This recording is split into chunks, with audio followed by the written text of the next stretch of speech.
Good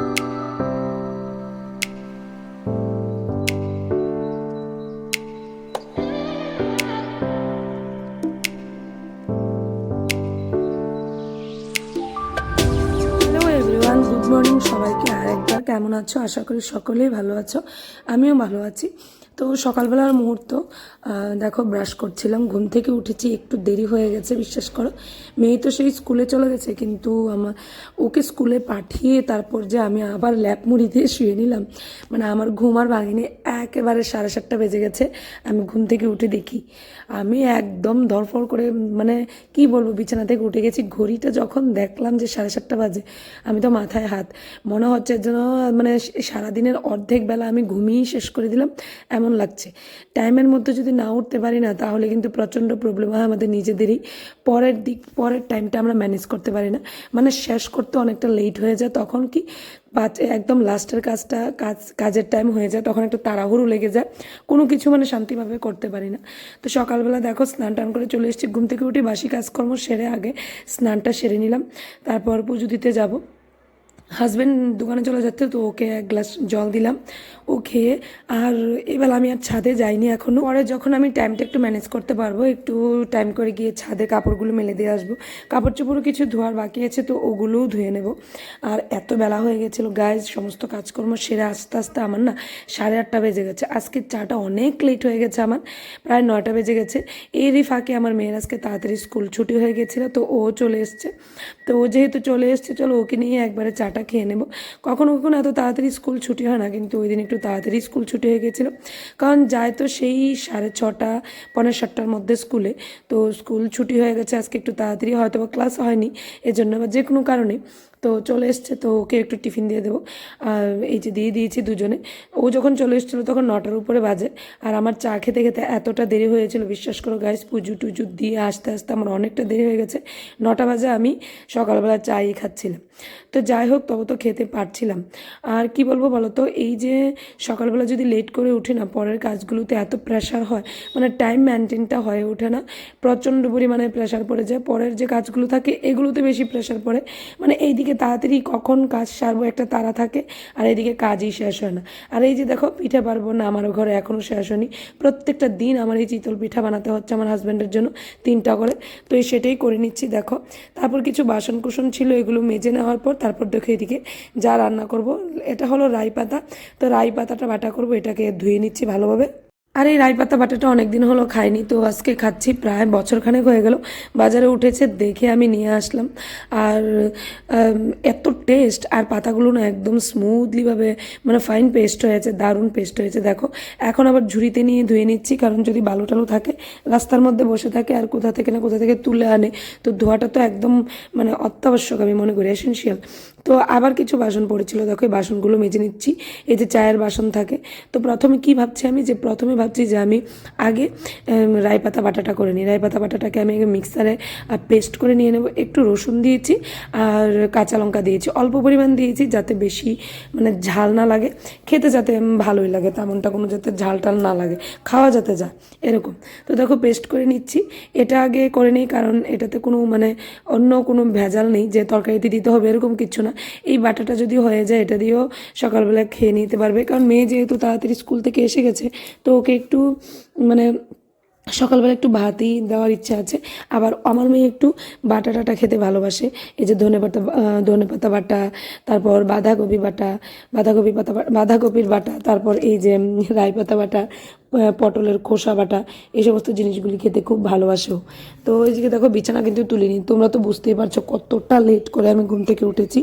আবার বলছি, আবার বিস্তারিতভাবে তোমাদের সাথে সকালবেলার টাইমটা মর্নিংটা শেয়ার করবো। বলো তো, বিস্তারিতভাবে শেয়ার করতে গেলে কতটা টাইম লাগবে। ছোট্ট ছোট্ট মুহূর্তগুলো আবার তুলে ধরেছি তোমাদের সাথে। তো দেখো, বিছানাটাকে গুছিয়ে নিচ্ছি, যদিও খুব স্পিডে দেখাচ্ছি, আর ভাবছি এরকম যদি স্পিডে হতো সমস্ত কিছু, তাহলে কত ভালো হতো, তাই না বন্ধুরা? তো দেখো, এদিকে মাধবের সাথে কথা বলছিলাম, আর এদিকে সিঁদুর পরবো এখন, চুলটা একটু আঁচড়ে নিচ্ছি।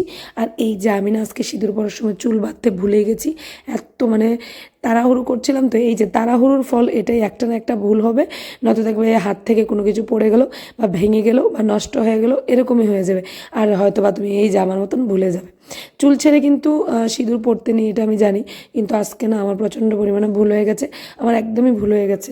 তো যাই হোক, চুলটা এখন বেঁধে নিচ্ছি। এখন বেঁধে নিয়ে কী হবে বলো তো, তখন কিন্তু একদম মনে ছিল না, কি নিশ্চিন্তে আমি সিঁদুরটা পরে নিয়েছি। তো যাই হোক, এখন ঘরদোরগুলো একটু ঝাড় দিয়ে নেব। তো ঘরদোরগুলো ঝাড় দিয়ে নিচ্ছি, বাস ওইদিকে শাশুড়ি মাকে বলেছে যে তুমি আজকে রান্নাটা নাও, সামলে নাও, আমার হবে না, হয়ে উঠছে না, কারণ ছাদে গিয়ে না আমার আরও কাপড় চোপড় আছে, ধুতে হবে। তো ওগুলো ধুতে ধুতে অনেকটা টাইম লেগে যাবে আমার। একবার তো ভিজিয়ে তারপর মাধবকে স্কুলে দিয়ে এসে তারপর ধুবো। আর দেখবে কাপড় সঙ্গে সঙ্গে ভিজিয়ে সঙ্গে সঙ্গে ধুলে কিন্তু পরিষ্কার হয় না, ভিজিয়ে অন্তত আধ ঘন্টা বা 20 মিনিট রেখে দিতে হয়, তারপর যদি কাচলে পরিষ্কার হয়ে যায়। তো ঘরদোরগুলো ভালো করে ঝাড় দিন, আর দেখে বুঝতে পারছো প্রচণ্ড পরিমাণে বেলা হয়ে গেছে। এদিকে কিন্তু কাজ করছি, আবার ওই একটা তারা, এখন আবার মাধব তাড়াতাড়ি স্কুল থেকে চলে আসবে। আর এই যে, কারণ আমি লেট, কিন্তু মাধব কিন্তু তাড়াতাড়ি স্কুল থেকে আসবে না, লেট আমার হয়ে গেছে, তাই না? তো এই জন্য এরকম আর কি, আমার লেট হয়েছে, তো আমি অন্য কাজগুলো সমস্ত কিছুই দেখছি, যেমন তাড়াতাড়ি আমার দিকে ছুঁড়ে আসছে শুধু কাজ। এই তো, এই যে দেরি করে ঘুম থেকে ওঠার ফল এখন ভুগতে হচ্ছে, তাই না? তো দেখো, ঘরও ঝাড় দিয়ে ফেলেছি, এখন ব্যালকনিটা ঝাড় দিয়ে নিচ্ছি। তোমাদের সাথে আর এটা শেয়ার করিনি, কারণ ট্রাইপডটা নিয়ে আবার ওইদিকে সেট করতে হবে, এই জন্য। দেখো বাইরে কি সুন্দর রোদ। তো রান্না কি হয়েছে চলো তোমাদের সাথে শেয়ার করি। এই যে দেখো,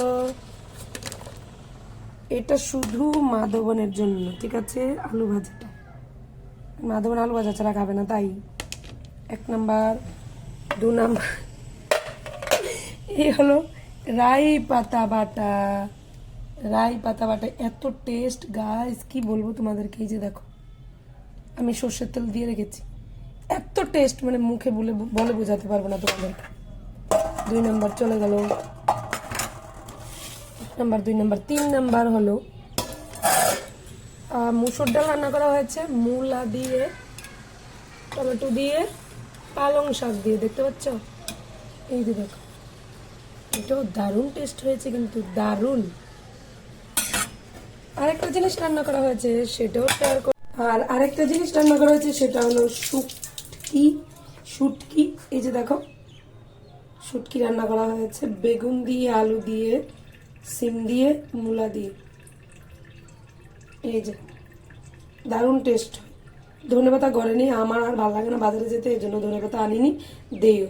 এইভাবে খেয়ে নেব, দারুণ কিন্তু। এটা কিন্তু পুঁটি শুটকি দিয়ে রান্না করা হয়েছে, জানো? এই যে দেখো, পুঁটি শুটকি দিয়ে, শীতল টেতল না কিন্তু, পুঁটি শুটকি, এই যে দেখতে পাচ্ছ?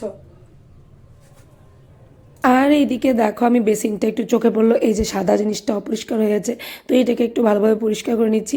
আরেকটা কি বলো তো, ঘরের মধ্যে অপরিষ্কার করার অনেক লোক আছে, কিন্তু পরিষ্কার করার লোক একজনই, সে হলো আমি। আমি ছাড়া কেউ কোনো কিছু ধরবেও না, পরিষ্কার করবেও না, একটা কিচ্ছু পরিষ্কার করবে না, যেমনটা হয়ে আছে তেমনটাই হয়ে যাবে। দরকার হলে চলে যাবে, মানে পাশে দিয়ে চলে যাবে, কিন্তু তবে পরিষ্কার করবে না। তো ওই আর কি, মানে ঘরের সমস্ত কিছু আমারই পরিষ্কার করতে হয়। তো তোমাদের সাথে একটু দেখো উকি ঝুঁকি দিচ্ছিলাম এদিক দিয়ে। তো এদিকে দেখো, রান্না করে আবার আসলাম। এইভাবে তো দেখো, কেন জল গরম করছি, দেখবে কি করে। এটার মধ্যে নেব চালের গুঁড়ি, নেব ভিজিয়ে রাখবো চালের গুঁড়িটা। চালের গুঁড়ি নিয়ে নিচ্ছি, ব্যাস, আর নেব না, একটু রেখে দিই। কেন বলতো, যে ভাজা ভরা খেতে না লাগে। এই যে দেখো, ব্যাস ভিজিয়ে দিচ্ছি, গরম জলটা দিয়ে ভিজিয়ে রাখলাম। পরে এসে এটাকে মিক্সারে পেস্ট করে নেব। হ্যাঁ, একটু লবণ দিতে হবে। পরে এটাকে আমি ভালোভাবে মিক্সারে পেস্ট করে চিতল পিঠা বানাবো। পরে এটাকে ভিজিয়ে রেখে দিলাম। এখন একটু ঠান্ডা জল দিতে হবে, বাস। দেখো হয়ে গেছে। এখন না ঢেকে রেখে দেবো এটাকে, ভালো এটাকে রেখে দিই। সন্ধ্যার সময় এটাকে আমি পেস্ট করব, পেস্ট করে একদম স্মুথ পেস্ট বানাবো। তারপর পরের দিন সকালবেলা এটা দিয়ে আমি চিতল পিঠা বানাবো। ফ্রিজে রেখে দেবো রাত্রিবেলা, সন্ধ্যার সময় পেস্ট করার পর। আর এতটুকু রেখে দিলাম, দেখবে ভাজা টাজা খেতে বেশ ভালো লাগে চালের গুঁড়ি দিয়ে, তাই না? তো চলো, রান্না বান্না তো সমস্ত কিছু কমপ্লিট। এখন একটু চা খাই, কারণ চা খেতে খুব ইচ্ছে করছে, তো একটু চা খেয়ে নিই। আমার চেহারাটা দেখে বুঝতেই পারছো কি অবস্থা হয়ে যাচ্ছে। ফেস টেস এখনো ধুইনি, এখন ফেস ধোবো, ধুয়ে বাস চাটা খেয়ে নিই আগে, তারপর কেন জানি এরকম লাগছে, চশমাটা একটু চেঞ্জ করবো আজকে আবার।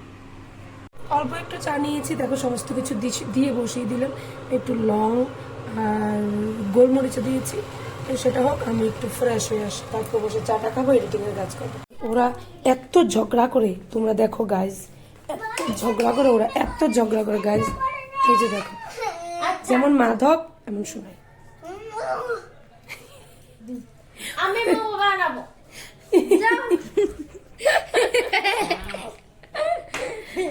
তারপর আর কি, তারপর তাড়াহুড়ো করে সমস্ত কাজকর্ম শেষ করে নিয়েছি, এখন বসে চা খাচ্ছি, কারণ লাঞ্চ করে নিয়েছি মাঝখান দিয়ে।